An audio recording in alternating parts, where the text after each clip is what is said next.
18-year-olds will look up to their 18-year-old sibling and listen to the same music and all that. That's why you're seeing Snapchat and Yik Yak and other things. There's a fragmentation even within generations. Like, they want their own fucking thing. And in a much shorter period of time, like, it used to be more like 7 to 10 years. Now you're, like, seeing 3 years is okay, but, like, after that, like, there's a lot of people in here that, like, their high school siblings that are younger than them don't want to fuck with the things that they fuck with. And so it's interesting what's going on with the psychology of generations and people, the youthification of our society. Thanks, brother. You talked about kind of how great science is. Yeah. You also talked about all these failing, especially. Only failing back then, it was a great question. I want to make sure, like, I don't want to stop anybody because they don't want to fail. I just want to say this. There's a shitload of audacity in the market right now. Like, who gives a fuck? I'm going to lose this money over the next 3 years, but it's going to be good for me because I'm going to have experience. I'm not going to work a dick job. I'm going to do what I want, and then I'll figure it out after the fact. I think failing's fine. Look, I have a couple people that have failed, and I'm going to reinvest in their next idea. I just want to make sure that you think you're ready, and you're not just doing it because it's easy money right now. So if you think you're good, like, I have a huge fail right now that I'm going to invest in this kid the whole way because I've watched him fail, but I've seen all the great things he did. The market and his idea were off a little bit, but he's a fucking assassin. So I just wanted to clarify, and I'm glad you did that because I think you made it better. So, better, Sean? That being said, and like Shane, sorry. You said I did the shit, like whatever. But way to have his back, fucking United class. You're 20 years old right now. Yeah. I would do what I did, which was like not give a fuck about school and start prepping for my life. But that's what I did, right? It's not like, I'm not telling you like what is cool to say in a room of kids. I'm telling you what the fuck I did. Like, go Google Mount Ida College. Like, did you do that? Okay, I thought you did it. So like, you know, like I had no other gear, right? So, but I truly feel I was 100% purebred entrepreneur. I truly believe that. And I truly believe that it's probably a high significant chance that nobody in this class is. And that's not bad. I promise you, 90% and 85% and 80% can be dramatically more successful than me. I probably could have used a little 10 or 20% of other stuff that would have leveled me out. Воно, під цим, не воно? Yeah, man. Ні, під Нічого нема. Там нічого не збилося. Що ти сказав? Воно під цей, під тил. And so that made it a little bit different. So I think, No. you know, I came from here early on, but by the time my dad lived the American dream, so it'd be a falsity that I did it all by myself. It was a super small business. It was a $3 million revenue business with 10% Ви gross забували margin. останню We paid секунду. $300,000 before expenses. That Тебе wasn't a big кури. business. But I knew at 14 that I was way better than my dad, right? And I was pumped because I was so thankful for what my dad did. Because like we came here and had nothing, and then we had something, right? So I had this incredible family pride to come in and pay it back, right? And to a business that's doing $3 million and in 24 months be doing $12 million. І тут туди ж Like I had to buy my own car, like at a garage sale, by the way. And then my brother, who's 11 years younger than me, got a Lexus. Like I'm a little bitter, but like I'm super proud of that part. So I'm not sure. Like I have a little bit of a different. Like everybody, we all have our different. Look. I used to be super disrespectful to rich kids, but now that they're all my friends, I now realize like fuck, they got it shitty too, right? Like I have a bunch of friends who are like fucking really struggling to try to navigate like that they didn't start on third and a half base and are trying to do it their way, and so everybody's got their shit, right? But what I can tell you, when I think about entrepreneurship, I couldn't breathe. Like I couldn't breathe. All I could ever do was think about what I was thinking about and what I was thinking. There was no, I struggled to even give a fuck about girls, like in my late teenage years and early 20s, and like that's just natural to like give a fuck, right? And I struggled to like get there because like I actually did better with girls than I deserved to, because I literally reverse engineered them, because if they would realize that I'd literally rather go to the mall and go to the dollar store and buy something for $1 and go to a flea market on Saturday and sell it for $3 than like hang out with them, so they liked me more because they were like, what the fuck, right? Like, it actually gave me a good preview to a solid thesis later on, but it was like, that's how raw it was.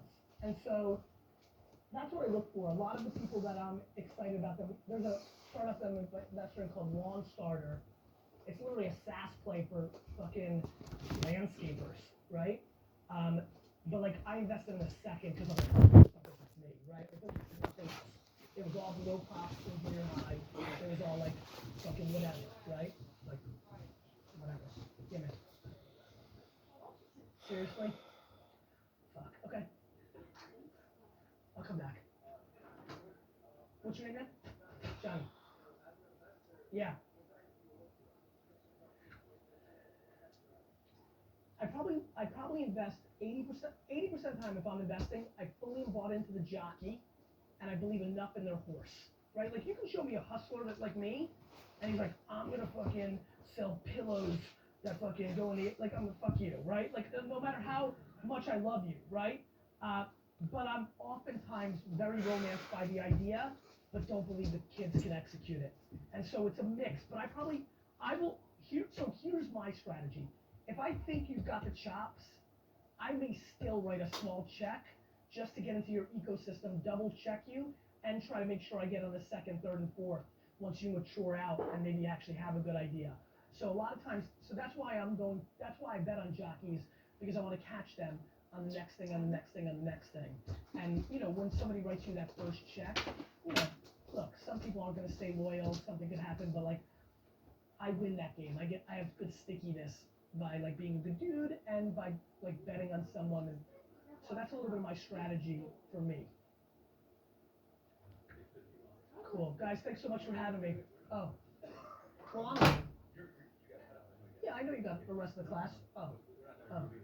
This is, have we ever squeezed 45 minutes of stuff you can use for the rest of your life? This has been remarkable. Really remarkable. Now, this guy talks a lot of places. You've seen him online. What are you talking about? None of these fuckers even know who I was. They got to read your email. But because it's a while, we get him here for a couple of years, and one of our common friends made the connection happen. We don't know when he's going to come back, but I saw everyone writing. I know what you picked up, so let's give him a little bit something to think about. 5 years from now, and maybe 5 minutes from now, what are you not going to forget about this talk that Gary can take with him? You guys ready? Oh, this is cool. I like this. Know your strengths and forget about what you suck at. Go all in on your strengths. Don't give a fuck about your weaknesses. Oh my God. Understand the gateway drug. Time, execution, and behavior. Ideas are shit, execution is the game. Ability to adjust. Go. Speak up. If you want to be an anomaly, you have to act like it. Value of thoughts are extreme. Speed is key. You need to be you. If you're itching, start tomorrow. You gotta be hungry. Audit yourself. Audit who you are. Reverse engineer women. Keep going. I like that Johnny Damon type character in the left corner. Who's over on the other side? Go. Bet on the jockey, not the horse. Go. Ability to adjust. Cougars take selfies. Last one, right there. One more. Anyone else? Here you go. Bet on your strengths. Don't give a fuck about your weaknesses. Nice guys get dick. Wow.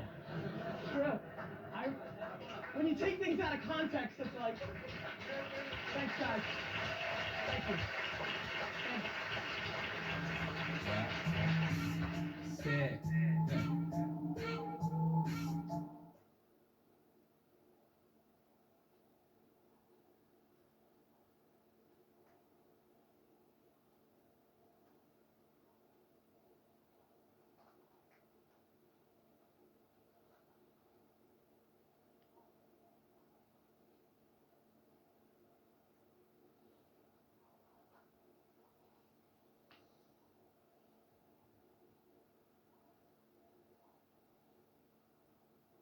Alrighty, ladies and gentlemen, boys and girls. You have $30,000 in cash under your bed, and you're 14 years old, and you're not selling weed. You're doing a good job. Actually, I'm gonna go with a very short version of it.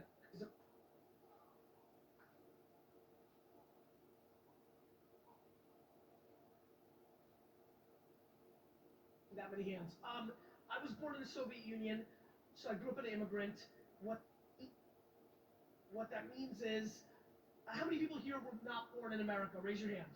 Nice. Wow. Let's clap it up for the immigrants.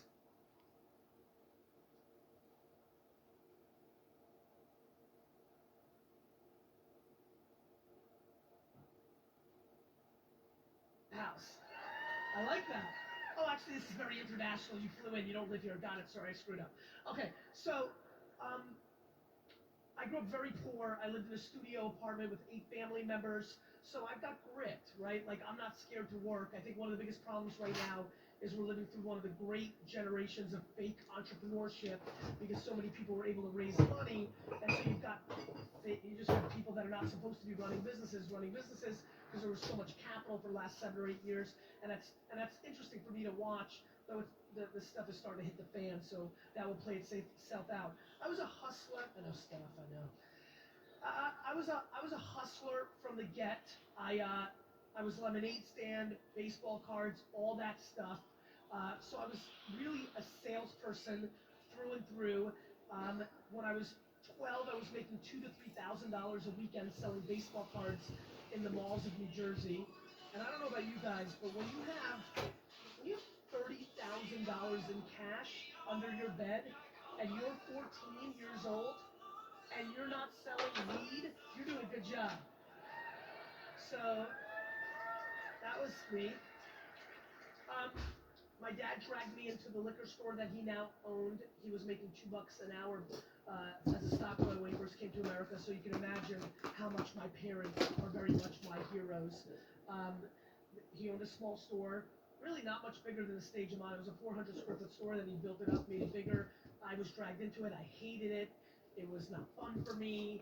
I bagged ice for 15 hours a day. I was in the basement. How many people here have seen the movie Goonies? Raise your hand. I literally was slothed for 3 years. I was basically chained to the basement of my dad's liquor store.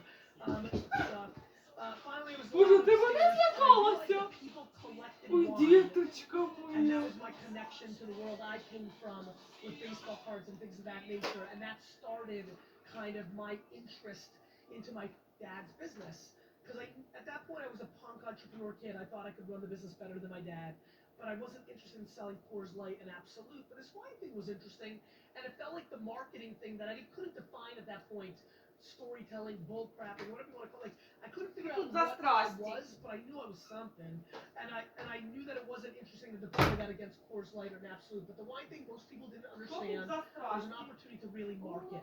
So from 17 to 18 years old, 16 to 18 years old, I probably learned more about wine than most people should ever learn in their lives. I was a terrible student. I started getting F's in 4th grade. I punted it very early in my life.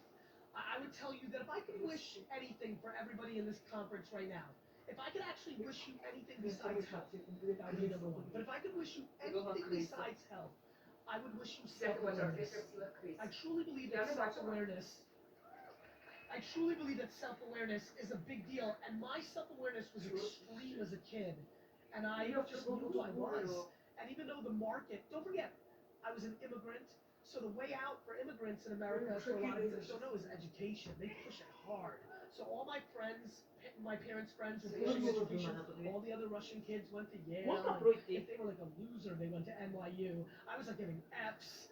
Дай But подушку my накрыть. parents supported my entrepreneurship, but more importantly than that, I was gifted because I'm trying to figure out how to teach it or elevate it because it's a big deal. But I was gifted with self-awareness by 12 or 13, Своїй хаті. even though all my friends' parents told me I was a loser in those family classes, even though my teachers said that, I knew because I was making a crap load of cash every weekend. But I also knew because I just could taste it. I knew who I was. So anyway, I got involved in my dad's liquor store. My plan was not to go to college. My mom, this is how much my mom didn't know about the education system in America. My mom came to me in February of my graduating year of high school you're graduating in 90 days, and goes to me, so what are we doing about college? I'm like, I've been doing a lot of things, Mom. I'm not going. And then she punched me in the face, and like a couple days later, this is not a joke. This is how I went to college. A couple days later, I got a postcard in the mail from Mount Ida College, and I filled out my name and address and sent it in, and that's how I went to college. So that fall, I went to Mount Ida College in Newton, Mass. I was in my dorm room on a very faithful day, playing Madden 95, dominating, by the way. My boy comes in and says, hey, you gotta come see this. I went into a dorm room. There's 8 dudes. They're standing over a computer. I had a word processor for the papers I was supposed to do. So at this point, I'm 18 years old. I've spent maybe 30 minutes on the internet. Excuse me, I'm sorry, 30 minutes on a computer in my life. I'm old, so that's how we did it, right? And so I'm standing in front of the computer. I understand at this point the information superhighway is in the news. I hear for the first time, this is 1994. I'm like, is this the internet? There's information superhighway? Oh my God. 8 dudes are standing over an AOL chat room for 5 hours. I waited 3 hours for my turn. I get on the internet, and within 7 minutes, and I can barely use a computer. I still can't tell you. So, in 7 minutes, I'm on a random AOL message board where people are selling and trading baseball cards. And within 30 minutes of ever being on the internet in 1994, I realized, holy crap, I don't need to open up 4,000 liquor stores. I'm going to sell on this thing. And that's my relationship with the internet. And so, don't clap because I didn't accomplish anything yet, but here it comes. I figured out, I started getting super interested. When I came back from school, we didn't have cell phones, and you didn't know your friends' phone numbers back then. When I came back from school that summer, I found a couple nerds from high school. I was like, yo, nerds, you know this crap, right? They're like, yeah. I'm like, all right. I went to their house, they got a modem in their phone, they're weird as hell. It's in the basement, it's awkward, but I'm like, this is it. And so, 2 years later, I launched the second e-commerce wine business in America called WineLibrary.com. And so, it's coming. And then in 1998, actually, this is a good story. This is a good story for a lot of people in this room. I've audited a lot of people in this room, looking at people using the hashtags. I spoke here 3 or 4 years ago. I've got a solid sense of what's going on in here. I'm really excited because this little story I'm about to tell, actually, I've never said it this way. I know, Joe Mama, I see you, brother. A lot of people have heard this before. I'm actually going to tie this in nicely. I would tell you the most interesting thing for me in this room today is the following. I believe that I'm standing in a room of non-marketers or brand people. I think I'm sitting in the room of transactional sales people. And by the way, I like that. Just so everybody knows, I'm not saying that's bad or good, but I feel that the far majority of this room are transactioners. One of the biggest reasons that there is a stunning disrespect for social media in this room is because the far amount of people here work on quant and transactions and data and short-term business metrics, not on brand and marketing and long-term business metrics. So I'm going to break that down. Thanks back there. One person was clapping. He's pumped. So this is what happened, and this is why I launched WineLibrary.com in 1996. Just remember, how many people here over the age of 38? Raise your hands. Love it. So a good portion of you remember what I remember, which was, and by the way, some of you thought this, people thought the internet itself was a fad. Not Snapchat or Twitter, the whole damn thing. So I remember literally giving a talk in 1996 at the Chamber of Commerce of I launched a .com, and people making fun of me. I literally was on a panel with a guy who sold Yellow Pages. And said that this kid, he said in a big crowd, small crowd, but he goes, how many of you in this section, how many of you have ever bought or will buy anything from the internet? And nobody raised their hand. I'm 22 years old. And he goes, and this kid is going to tell you that you're going to buy wine on the internet. And everybody goes, ha, ha, ha, ha. So I'm sitting there. This is the part where I really wish you let me curse. But, so I go, So I go, and this is funny, and this is interesting how the world played out. I said, this is actually my trip, and I didn't realize how the world was really going to play out. I said, I really wish this was being recorded, is what I said. I said, because you're going to be on the wrong side of history. The biggest problem and slash the biggest opportunity to make and lose money is most people sitting in this room, just a straight fact, are projecting all their decision making completely predicated on how the world is right this second without projecting or deploying emerging consumer behaviors. I, for a fact, stand here today knowing that 20 years from today, which, depending how you think about it, is a long time or a short time, feels short to me because I'll see it. I won't be dead. 20 years from today, everybody in this room will be living in a virtual reality world. And I mean, the people in this room will be sitting at home, or whatever the hell we're living in, because we're now in a VR world, probably all in San Diego because it's super nice there, right? And you will literally put on contact lenses or whatever invent. It's not going to be this bullcrap Oculus. It's going to be contact lenses, and who knows what can happen. Maybe LASIK right into your eyeballs, right? And you will sit there, and your brain will believe what you're seeing is real, as if what's happening right now, 98.6% by the best scientists right now, you will believe it. So let's take a step back. In 20 years, you will sit in a room and you will believe everything that you're seeing, even though it's not actually happening because we've all now lived life, and you will 98.6% believe it. There will be a point in human beings' time where what we're doing right now is going to be debated as real life compared to what's going on there.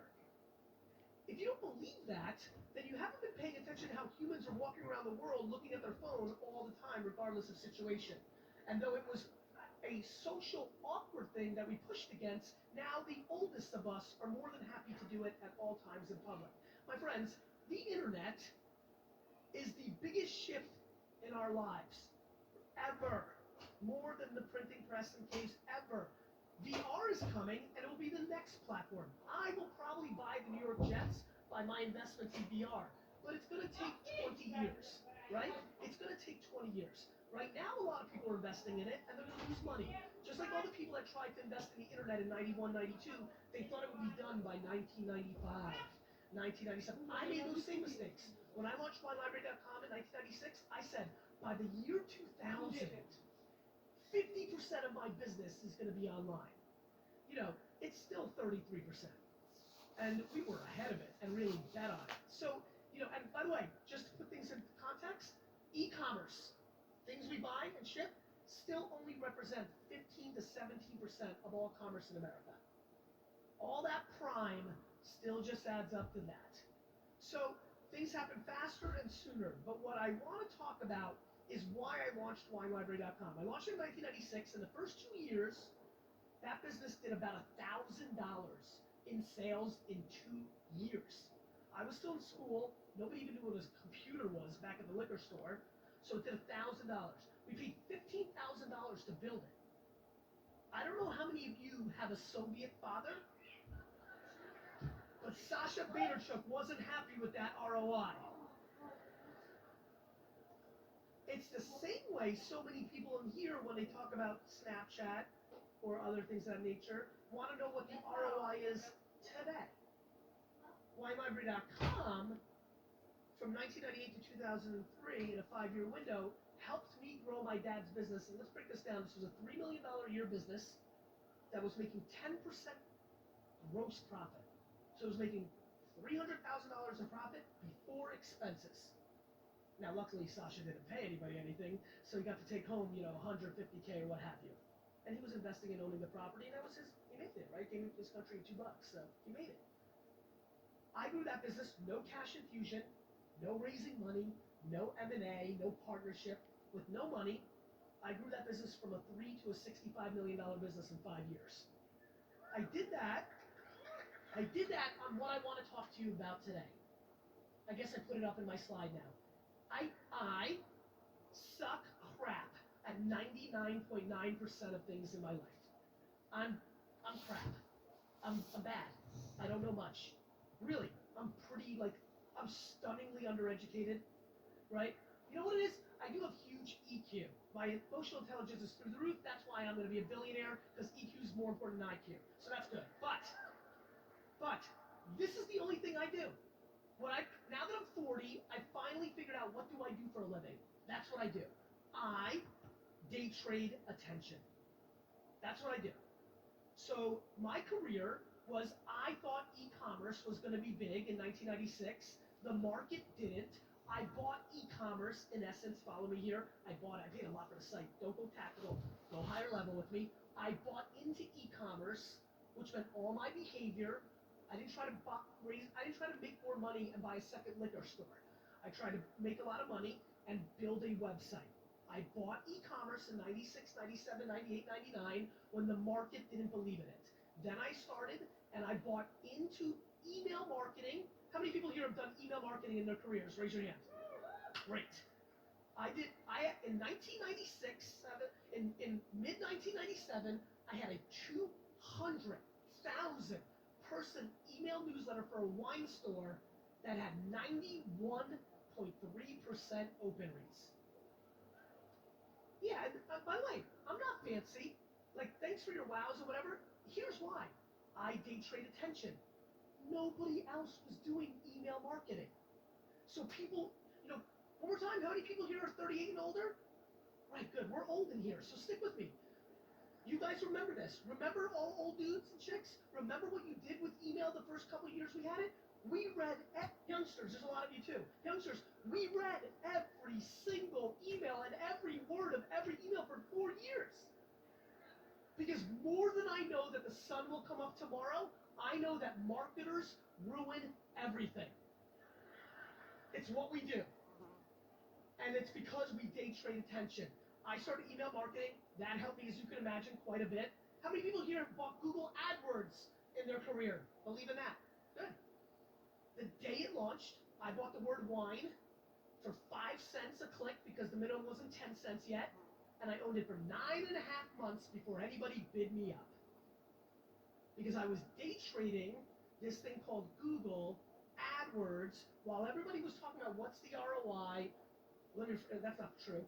For the first 2 years, nobody knew what it was. They didn't even know it existed. They were still on Yahoo and freaking AskJeeves.com.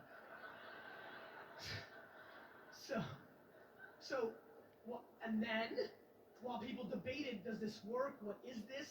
I was just doing it. As a matter of fact, I would tell you the fundamental biggest mistake of my career was not spending all my money on Google AdWords. The reason Wine Library, you like this, Wine Library right now, for the first time in its existence under my watch, is spending every dollar on just one marketing behavior. Only Facebook ads. No Google AdWords. Shifting it. Only Facebook. Because what I learned from Google in 2002 and 3 is changing my behavior, which was when something is grossly underpriced by the market, because people aren't practitioners. Do you know how many people in this room have strong public opinions on Facebook ads, have talked crap these last 3 days about Facebook ads, and have never run Facebook ads? Because that's what we have a room full of. Headline readers, non-practitioners, or practitioners in one craft that has made them money, so they love it so much, like it's their first girlfriend, right? You get romantic about how you made your money. You were good at email marketing, so now you want it to be good forever. You were good at Google AdWords, so you want to be good forever. You were good at affiliate marketing, so you want it to be good forever. But that's not how markets work. Right? So your affiliate marketing and Google AdWords and email marketing disrupted other things. There were older dudes than you that loved direct mail and magazine copywriting and horse crap like that. And then you came along in your younger years and said, this Google thing's good. And now you're not happy, but you refuse to look at data like, oh, I don't know, Google themselves putting out data that Google AdWords are down 19% in clicking. Because we've gotten used to it. Sally, Arkansas doesn't go to Google anymore and click every ad every time. Got it? And by the way, I'll come back 5 years from now, Icon 2021, and be asked not to curse, And I'll come here and say, you guys are still spending money on Facebook, you idiots? The market has shifted because I day trade attention. I have no romance for any marketing or business behavior and never will to the day I die. Period. And that's a very important statement that so few in this room actually deeply believe. And if you did, then you would never disrespect anything new that has 150 million active monthly users like Snapchat because it doesn't have a click out function so you can figure out what the conversion rate is. We are living in two very separate worlds. The reason I am going to make billions and have made hundreds of millions, and the reason many in here will make millions, is because there's a difference between sales and transactions and brand and marketing. Got it? And here, you're welcome. And here's why I'm here. Not to say, oh, I'm so cool and I make more than you, because plenty of people make more than me. It's not that. It's that if you just gave an ounce of respect that brand matters, you know, if you just looked at what you were wearing right now and realized that's why you bought it, if you just gave it a little respect, and you just got yourself a little bit out of being just pure math arbitrators, if you just did that, if you just realized it was in your best financial interest to take 20% of your monies and behaviors and learn new things, and learn them, you would make so much more success out of your businesses. So much more. Instead of doing the easy route that has happened time and time again, you're going to poo-poo the new thing. There's so much value in figuring out what's happening on Musical.ly and After School and Anchor and Peach. Do I spend all my time in that? No, 2-3%. But the behaviors that I learned on Social Cam, which crashed and burned in 4 minutes, were the foundation of what I learned to make Vine videos and Instagram 15-second videos, which have deployed and created enormous amounts of money for me. You're learning a skill. Do you think the world's going to just stand still and never evolve? And so we're making a lot of mistakes in this collective room because we're stuck in a math game. The same stuff that put Zynga and Living Social in a really bad place. So it's fine if you're playing at a micro level, and that's cute, and that's cool, and do you, and everybody's got different wants and needs in life. But please understand that the market doesn't care about you. When I saw Uber before I invested in it, I called my dad. When my dad came to America, he went to New Jersey. But some of you may know, if you lived in the LA area, a lot of Russians moved to LA and they went into the cab business. They were, these are men, these are my dad's friends, by the way. These are men that came to America with no money and started being cab drivers, making $2 an hour, right? They built up. Immigrants are really good at one thing, not spending money on dumb crap, right? So they save their money forever, and they buy a medallion and a car, and they build. So I see this thing, and I'm like, man, this Uber thing's got to... And not at first. I didn't see it at first. I invested a little bit later. But then when it happened fast. Like San Francisco first market, the numbers were like 10x, but they projected like week after. I mean, it would happen fast, right? We all know what it was. So I call my dad. I said, Dad, I got to call your friend Madik and Nikolai and Vladimir and all those cliche Russian names. And I said, I got to call your homies. And so I did. He gave me the number, and I called them. Now, these are men that I love. These are like pseudo-uncles. These are my dad's best friends. These are men that came to this country, worked their face off for 30 years. They're finally in their late 50s and 60s, and they finally have, a fleet of cars, right? They're getting residual. They're finally got their boats. And, I have my dad's DNA. My dad's a workaholic. He's going to work. But a lot of these guys are starting to chill a little bit. After 30 years, they can enjoy themselves. And I call them, and I go, look, this thing is Uber, and I explain it to them, like, you need the phone, and right? I'm like, the phone, and they'll come. And they're like, boy, chick. That's very cute, right? But da-da-da-da-da-da-da. I said, okay, cool. 36 months later, these men's businesses are literally 36 months after 30 years of working every day. 36 months later, these guys' businesses are worth between a nickel to a dime on the dollar than it was 36 months ago. Guys, innovation doesn't give a crap about you or me. You're just in the way. And what most of you do is you want to hold ground as it comes directly in your face.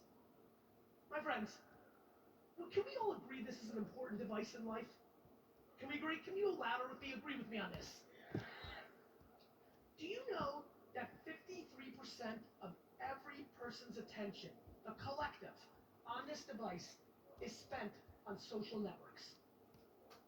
53%. You have games, movies, calendars, runner apps. 53% of our collective, and not teenage girls in Manhattan. 53% of the collective is spending time on social media. Oh, I'm sorry, social media, aka the slang term for the current state of the internet. So, I can stand here and tell you of 50, not 4, not 1, 50 businesses that I'm associated with that are converting sales, leads, transactions, money better on Facebook than on Google or banner retargeting right now. Like Ken, flat out, best in class e-com guys. How many people here are familiar with the app Wish? Raise your hand. Raise it. I want to see how many of you raise it high. I want to see. So good. Wish, the fastest growing e-commerce product in the world. Huge in every country in the world. It is founded by 13 members, but 3 core founders that were all on Google's AdWords team. Every dollar they have spent to build the biggest shopping app in the world has been on Facebook. My personal trainer, Mike, has made more transactions to his $400 a month online course through Snapchat content in the last 90 days than he has on Facebook